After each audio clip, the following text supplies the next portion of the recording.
Welcome back to the Deep Dive, where we crack open your sources and really pull out those golden nuggets of knowledge and insight. Today, we're diving into a topic that often feels, well, a bit like a secret society's ritual, shrouded in jargon, lots of myths, but it's absolutely make or break for any aspiring entrepreneur: startup fundraising. We've got an incredibly rich stack of material here to guide us, including a fantastic, really practical guide from ZebraLearn. Our mission today: to cut through all that noise, demystify the process, and give you a holistic, no-nonsense picture of what fundraising really looks like. Not just the glossy headlines, right?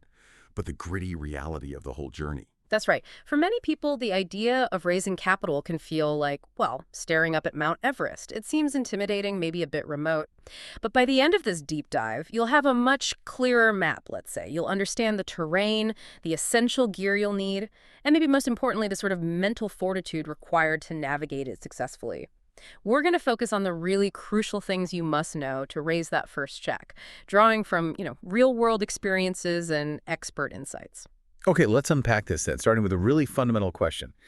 Is fundraising even for your business? And, if it is, are you truly ready for that climb? Let's jump in. So many of us hear those dazzling news stories: Startup X raises millions, right? And you immediately think, hey, my business is doing well, I should be raising capital too. But the material we've looked at makes one thing abundantly clear. Fundraising is, it's just the first step. It's not the finish line. The capital is merely a tool. The ultimate destination, always, is building a thriving business. Yeah, and what's really illuminating here is the transparency from ZebraLearn themselves. They openly share their own fundraising journey, and it's quite the reality check. It took them a full year, from October 2020 to September 2021, just to close their initial round. And that involved, get this, 55 to 60 pitches. Wow. 55. Right. They admit they weren't fully prepared at the outset. They described it as, emotionally testing, but ultimately a huge learning process. This isn't a sprint. It's definitely an ultramarathon. 12 months, 55 pitches. That's brutal. And what's particularly striking from our data are the broader statistics. The research reveals that only 1 out of 10 startups actively seeking funds actually manage to close their first round. Just 1 in 10. And even among those who do get funded, only a tiny fraction, maybe 1 or 2 out of those 10, go on to become genuinely large, successful companies. So the odds, simply put, are profoundly stacked against you. This isn't just a walk in the park. It's a highly selective, often grueling process. Yeah, it really forces us to confront a critical question. Does your business even need external capital? Because not every venture does. Many incredibly successful businesses are built from their own profits, bootstrapping, right? In fact, for some businesses, additional capital can be entirely, counterproductive. Really? Counterproductive? Yes, it can lead to irrational expenses, big spending sprees, even bankruptcy if it's not managed well. The sources even call this too much capital. It might make you lose autonomy, push you into bad deals under pressure. It can erode your long-term vision. Too much capital. That's a surprising take, I think, for many entrepreneurs who dream of that big check. Oh. So when does external capital become, a necessity? The guide outlines a few critical triggers. And the common thread seems to be spotting this huge, time-sensitive opportunity that your current resources just can't capture fast enough. Is that right? Exactly. That's the core idea.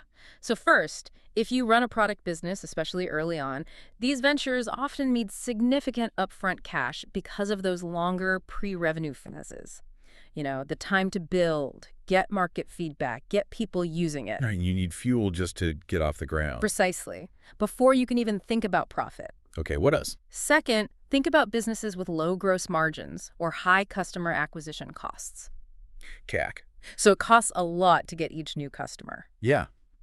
If your own profit isn't enough to fund your growth, you need external funds specifically to scale up that customer base. Okay, makes sense.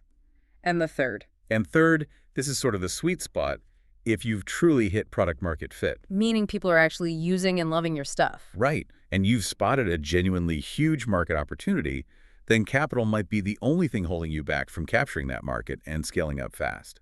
In that case, fundraising isn't just an option, it's probably a strategic imperative. That makes sense. So it's about removing that bottleneck. Exactly. And a fantastic illustration of this is Zerodha, the Indian stockbroker. Yeah. Phenomenal success, right? And they did it without raising any external funds. How do they manage that? Well, they had excellent margins, they benefited from economies of scale, and they brilliantly figured out a really low-cost distribution model, all for a massive market. And just highlights that there's no single right path. Your decision has to be tailored to your specific business, your circumstances. Okay. So let's say you've wrestled with that reality check. You've decided, yes, fundraising is for me. The next mountain to climb is proving to investors that you're actually ready for their climb. Our sources helpfully break down the typical startup journey into distinct phases. This helps set expectations, right? It starts with what they call the kitchen phase. The kitchen phase. This is where you're just starting out. You've got a problem, you're experimenting with solutions, maybe putting together the very first version of your product. It's pure R&D, usually funded by your own savings, or maybe generous friends and family. It's a small team, highly creative, lots of effort and time, and the goal here is purely proof of concept. Can this thing even work? Got it. And from there? From there, hopefully, you achieve early traction. That's when your solution starts getting a decent response. People are consistently using it, maybe even paying for it. You're seeing those first little flickers of success. Okay, the initial signs. Right, and this evolves into the traction stage. Your basic product is out there. People are actively buying or engaging in a meaningful way. This, our sources say, is generally the most suitable stage for raising your initial external capital. And finally, you hit the growth phase. Business processes are getting set. You've got enough proven traction to scale rapidly. Now you're looking for those bigger subsequent investment rounds, Series A, B, C, and so on. And investors view these stages differently, I assume. Oh, vastly different appetites for risk. So different comfort levels. The kitchen phase. That offers the least comfort for most external investors. The only exception, really, might be if you have a stellar founder history. Maybe you're a seasoned manager, an Idaman grad with a proven track record. In those rare cases, they might back you purely on reputation and potential. But for most founders, you need to be past that kitchen phase to get serious interest. Okay, so assuming you're past the kitchen. Yeah. What are the key questions you need to ask yourself to know if you're truly ready for investors? Our sources have a kind of checklist. Yeah, it's a good one. First, do you truly understand the market? And that means deeply grasping customer behavior, knowing your competition inside and out, identifying what it takes to win. Really knowing your stuff. Exactly. Second, do you have traction? Real concrete proof your idea is working. That could be sales, active users, maybe even a compelling waitlist, something tangible. Proof points. Third, do you have a clear business plan to scale? How will you get talent? Expand distribution? Actually make money? The how. The how. Fourth, do you see a truly large market opportunity? Is the potential prize big enough? And fifth, and this is crucial, are you prepared to commit? We're talking 5, 10, maybe more years of intense personal sacrifice. It's a marathon. That commitment piece is huge. It really is. And if we connect this to the bigger picture, what investors are fundamentally looking for is, well, it's confidence. Confidence that their investment is going to generate substantial returns. Think 10x, maybe even 50x, in 5 to 7 years. They know only a small percentage of their portfolio will be those big winners, so they're laser focused on finding those few. So how do they get that confidence? What are they looking for? It really boils down to 3 crucial points. First, they need to see a large market.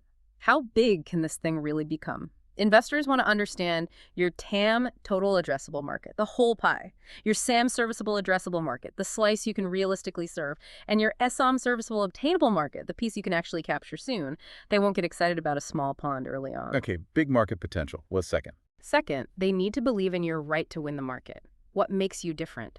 Why will your approach succeed when others might fail? And this is exactly where your traction comes in. It's your vital proof point. Building that confidence. Right, the proof. And third? And third, they need confidence in the right team to execute. This comes down to you. Your ability, your leadership, how adaptable you are, your expertise, your commitment, and critically, your capacity to build and inspire a strong team around you. They're investing in the jockey as much as maybe even more than the horse. That's a powerful framework. Market, right to win, team. So we've talked about what investors love. Yeah. But what about the other side? What are the absolute red flags? Or maybe what are the common misconceptions founders have that end up being deal breakers? That's a crucial point. Many founders think a great idea is enough. But our sources highlight what investors won't touch. Often, it's a lack of real differentiation in a crowded market. If there's no clear business edge or execution plan, they'll pass. Or if the market opportunity just isn't big enough. Too small a pond. Exactly. They'll also avoid businesses with a poor long-term outlook. And a huge red flag is low confidence in you, the founder. Maybe they perceive a misfit, or you have competing interests like other businesses on the side. Distractions. Right. And finally, sometimes it's just a mismatch. Your stage, your industry, it just doesn't fit their fund's mandate. It's not always a rejection of your idea specifically, just not the right fit for them. That's really insightful. It's not always personal. Okay. So knowing what investors want is one thing, but finding the right investor for your specific stage, that seems critical. Our sources detail the different types, almost like levels in a game. Exactly. It's like a progression. Very early on, you'll probably turn to friends and family or people you know. They're investing mainly in you, your potential, often before real traction. It's built on trust. The personal connection. Right. Then you have incubators and accelerators. These guys often support you in that kitchen phase up to early traction. They offer space, mentorship, maybe some grants or credits, sometimes for a bit of equity. Next up are angel investors. Yeah. These are typically high net worth individuals, a bit more sophisticated than friends and family. They usually come in when you have some early traction and a solid plan for scaling. Okay, getting more serious. Definitely. And then you have the big leagues. Professional VCs, venture capitalists, they're looking for significant traction, clear growth potential. They provide larger sums of money, often bring strong connections, and they're focused on rapid scaling. And finally, way down the line for much larger, stable businesses with lower risk, there's private equity, PE. But honestly, very few startups ever reach that stage. So a key takeaway here. Yeah. If you're still pinkering in the kitchen phase, don't waste your breath pitching a large VC. It's just a complete mismatch of stage and expectations. Matching your stage to the investor type is absolutely critical. And here's something the sources call the secret sauce: recommendations and connections. Having someone an investor already trusts vouch for you. Apparently, that significantly reduces their perceived risk. It dramatically increases your chances. It's like borrowing trust, right? Helping remove that biggest variable for them, which is you. Absolutely. Those warm introductions are pure gold. But you'll likely need to cast a wider net than just your immediate circle. So how do you actually find these investors? Yeah, where do you look? Well, one great strategy is to connect with entrepreneurs who are already in an investor's portfolio. Ask them for introductions. LinkedIn is surprisingly powerful for cold messaging, too. A concise professional message really can open doors. If you want to get more systematic, there are subscription platforms like VCC Circle or Venture Intelligence. They help identify active investors in your space, though they can be a bit pricey. You can also monitor blogs like Your Story. They often list recent deals and top investors. Angel networks like Mumbai Angels or Venture Catalysts are groups of angels with management teams actively sourcing deals. Oh, interesting. Like organized angels. Exactly. And investment bankers can sometimes lead to warm intros, but only pay them on success. Make sure that's clear up front. Lastly, don't forget specialized industry associations. They can connect you to investors focused specifically on your sector. Okay, lots of avenues. Yeah. Once you identified some potentials, how do you actually reach out effectively? Right. If you're doing cold messaging on LinkedIn or email, professionalism is key. Use a business email, have a decent profile picture if you follow up on WhatsApp. Many investor websites have pitch to us sections. Fill those out carefully. Don't rush them. Always, always ask for recommendations. Like we said, warm intros are invaluable. And if you can, go to meet them in person. Face-to-face really helps build trust, although virtual meetings are obviously very common and can be effective too. Right. Now let's talk about that critical first impression, Mm-hmm. the pitch deck, your company's CV, essentially. And the goal isn't immediate funding, right? It's more about getting them interested enough to give you a meeting. That's the key distinction, yeah. Investors might scan 20, maybe 25 pitch decks a day. Wow. So you realistically have, 60 to 90 seconds to grab their attention, maybe less. It needs to be incredibly easy to read, visually appealing, and adopt what we call a proof mindset. Mm-hmm. That means packed with numbers and data that demonstrate your idea is working, not just telling a nice story. Okay, so what absolutely has to be in it to make that quick impact? Our sources give a pretty clear structure. Yeah, it's a good template. Start with your major assumptions. What do you fundamentally believe about the future that makes your business work? Then a concise introduction, what your company does, the problem you're solving, your target audience. It's straight to the point. Exactly. Then present your differentiated solution and quickly explain how your product works. Now, crucially, this is where you hit them with the proof that it works. Traction. Show your key performance indicators, KPIs, sales figures, user growth, waitlist numbers, whatever proves it. Show, don't just tell. Right. Detail your competition and differentiation. Focus on 2 or 3 key points that truly set you apart.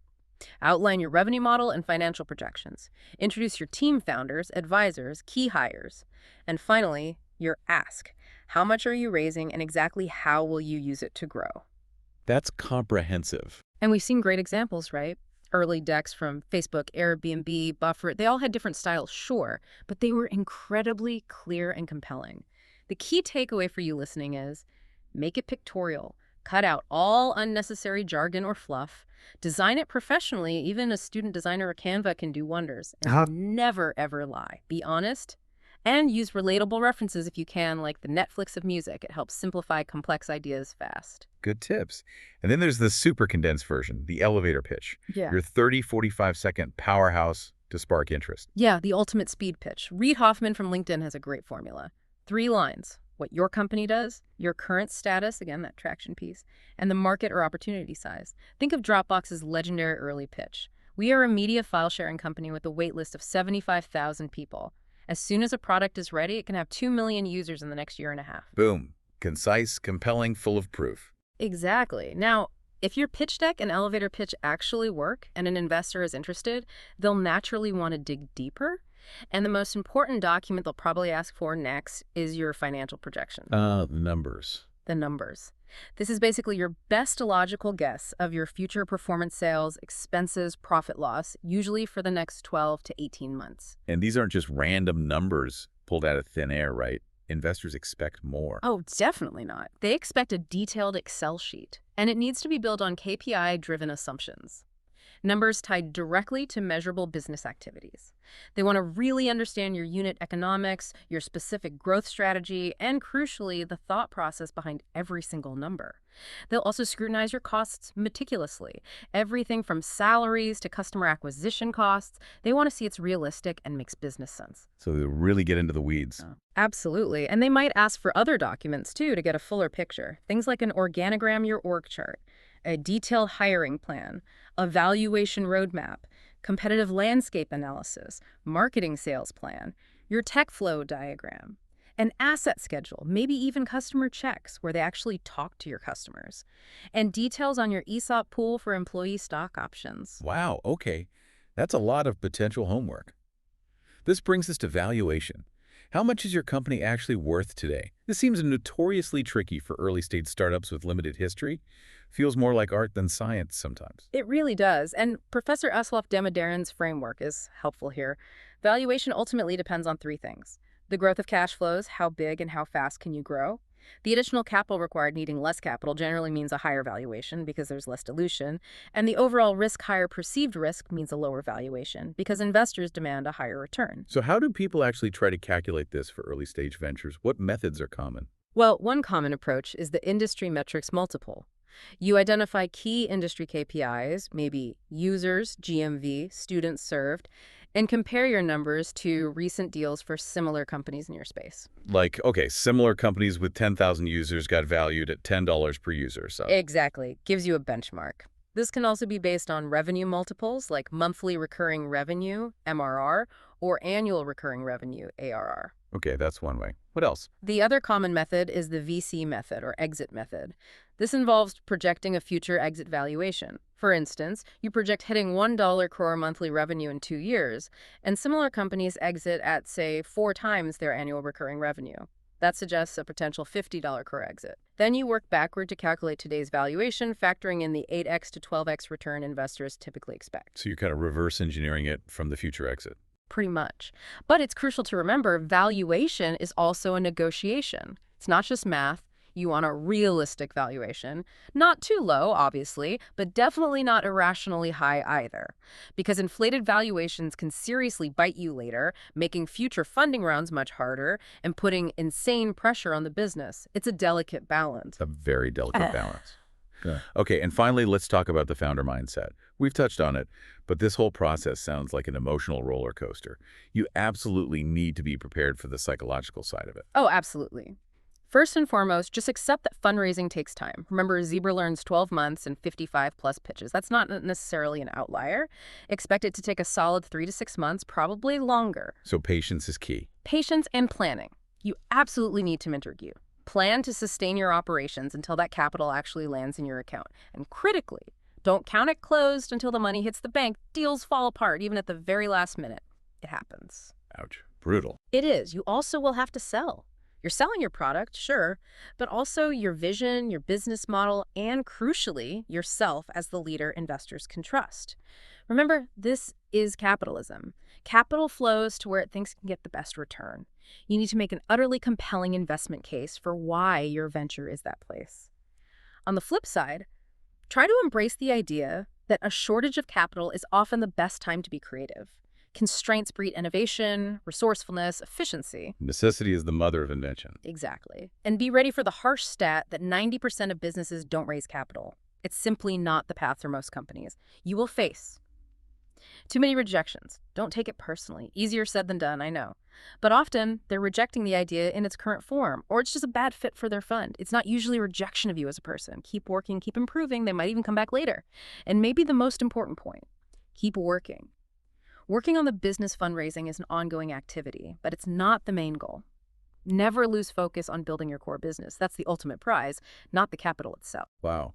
That was a truly immersive deep dive into the whole labyrinthine world of startup fundraising. From that crucial first question, do you even need external capital? Through meticulously prepping your pitch deck, your elevator pitch, to decoding investor mindsets and the dark art of valuation. You really should have a comprehensive boots-on-the-ground picture now. Indeed.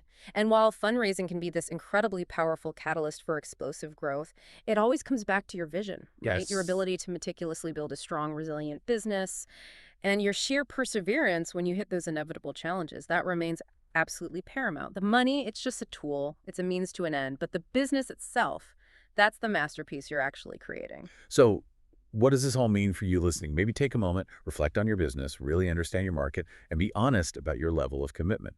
Is external capital truly the right fuel for your journey right now? Or is there maybe a more organic path, a bootstrapping path to sustainable growth waiting to be explored? And if you decide that external capital is the right path for you, just remember, preparation is absolutely key. Resilience will be your greatest superpower. Rejections, they're just bumps in the road, part of the process. And the ultimate unwavering goal is always to build a sustainable, valuable business, not just to raise the next round. Fantastic insights to leave us with there. Thank you so much for joining us on this deep dive. Keep exploring, keep learning, and we'll be back next time with another deep dive just for you.